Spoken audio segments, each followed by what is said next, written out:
like to begin this presentation by giving the audience a hypothetical. Imagine you are homeless and living in downtown San Diego. You have no access to any income, you're constantly hungry because, let's face it, no money means no food, and perhaps thirsty, but worst of all, you are not isolated or in quarantine, and at any given day, you could be exposed to the coronavirus. Our homeless community is just as integral to our society as anyone else. Our whole world is at a halt, and until we take action and do something about it, it will stay that way. Now, helping everyone in the world is a stretch for any individual. So we can take small steps to attain that goal. And our first step is to help our community. And a part of our community are the homeless people living in San Diego. Our state government, the CDC, and organizations battling the coronavirus have already documented their efforts and actions to help the homeless into isolation. We as the community of San Diego need to help fund and establish a place with food and water for the homeless to quarantine and isolate from others, while also giving them access to health care and aid for homeless people who suffer with health issues or substance abuse. Doing all this will tremendously improve the entire health of our community and take another step in the right direction. There's no doubt that all of us have experienced the effects of the COVID-19 virus. We have been going through everything together as a community, and in times like these, community becomes family, and family looks out for each other no matter what. According to ABC 10, there are currently 6,000 homeless people living in San Diego right now. In California, the state total is over 150,000 people. Homeless people don't have access to income, with the few places hiring currently, and even beforehand were held at a significant disadvantage in order to get hired and make income for themselves. They need access to food, water, a house to quarantine themselves in, and medication. According to The Atlantic, about 20% of the homeless population suffers from a mental disorder, and 16% have some sort of a health issue. They need all of these different things that they can't afford, and currently they are just waiting out in the open to get coronavirus, and in no comfortable state either. We've all been in a situation before where we have seen a homeless person, whether in public or when we're just walking down the street, and there's two ways we usually react. Obviously we feel pity and sorrow, and either we just look away or we pay them cash, and in order to give ourselves a feeling of betterness that we're helping them a little bit, because in my mind and in many of yours, you believe that no human should be experiencing this kind of problem. And so now more than ever, even though we can't see them, the problem of homelessness, especially during this time, is very real, and they are looking to us to help them. In our community, we can only fix things the way everything is going on by taking action. And by taking action, hopefully we can bring things back to normal. Problems in our community can only be fixed by taking action, and the longer we wait to do something about this, the worse the problem will get. Now, obviously, the solution isn't as straightforward as it may seem.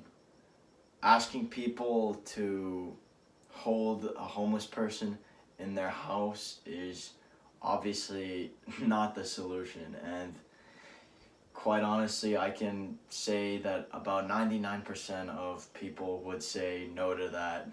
It doesn't matter the circumstances or how great a chance we increase them of not contracting corona, but that's just not a viable solution and a realistic one to approach.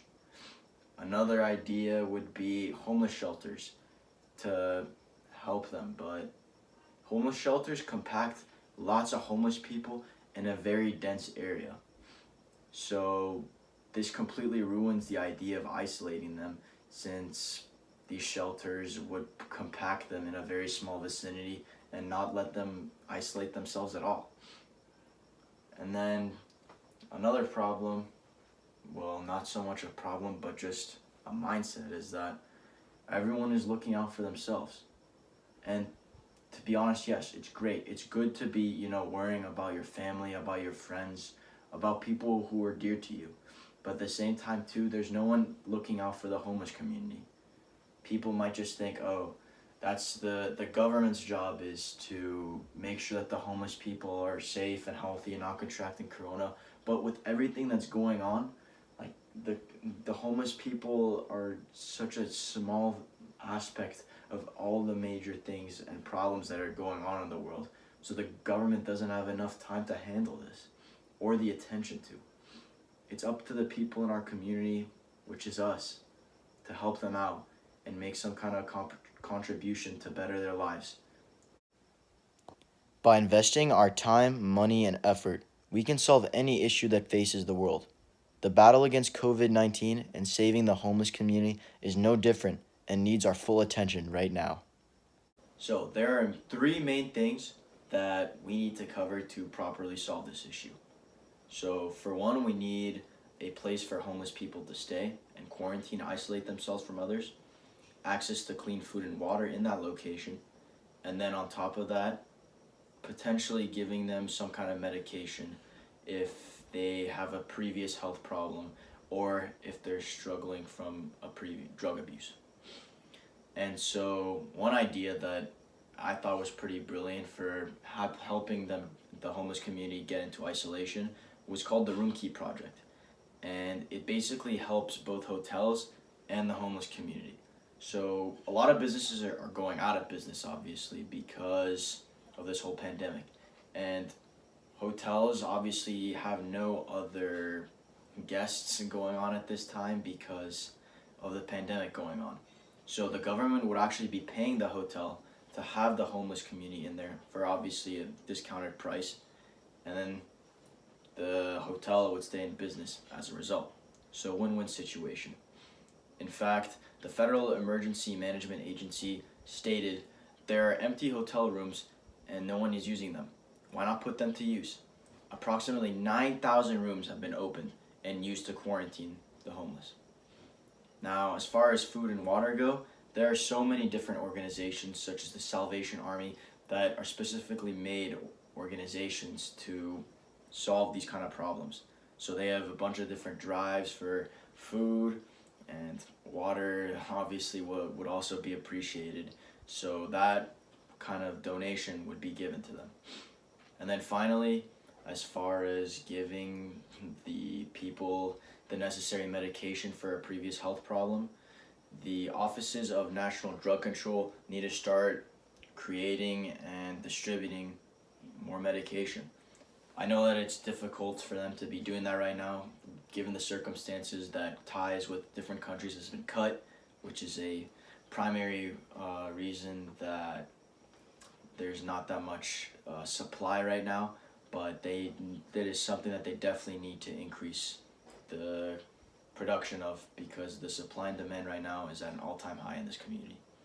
And then as far as what you guys can do, donating would be the best thing possible, because unless you're going to solve homelessness or create a vaccine for this virus, donating is the best solution that allows you to follow the guidelines that the government gave you while also being a huge supporter of battling this virus.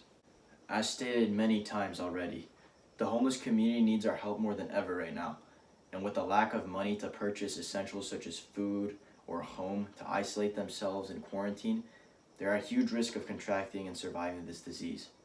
We need to help fund and establish a place with food and water for homeless people to quarantine and isolate themselves, with access to health care and aid for homeless people who suffer from health issues or substance abuse, in order to combat the virus and help bring our community back to normal, the way it was before. We're all in this together. Everyone needs to do their part to help survive this pandemic. Our community needs heroes more than ever. So now I ask you, are you one of those heroes?